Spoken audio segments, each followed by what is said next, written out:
thing that I thought would be interesting would be looking at the genomic data that's provided by Nextstrain, which I found this tool through GitHub. But something I wanted to show is you could actually go over like the transmission of how this spread throughout. So here you're seeing China, then France, then Spain, and then throughout Europe and the United States, and so on throughout the United States, slowly throughout the United States.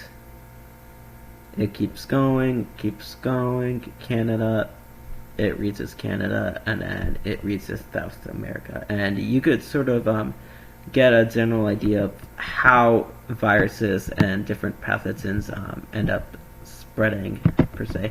So let's look at the tree. So you have the radial tree. So you could look at sort of this whole genomic tree of different bases and stuff like that.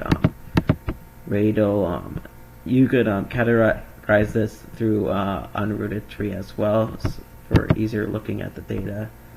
And then you have the timeline or the clock, so you could see this actual spread over time throughout the virus. And then divergence, you could look at time or divergence, division, animate cumulative history. You could show the full panel. Besides visit, you could look by genotype. You could actually look at different nucleotide bases or target genes. So you could say like I want position this to that, or it really depends, like 1 to 498.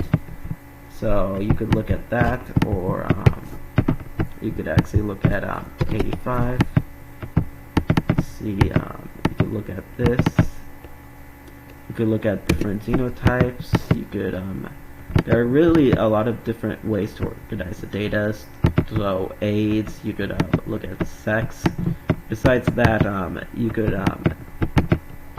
also reset the layout and all that. But besides that, you could actually begin to start categorizing this data, see like potential spreads, and this is available for other diseases as well, like DEMV1, the Dinnog virus, and Ebola, or the anthrovirus, or the flu, measles, mumps, TB, all of that. So you could also do this with like the Zika virus pandemic as well. So this is a really helpful tool data-wise to look at.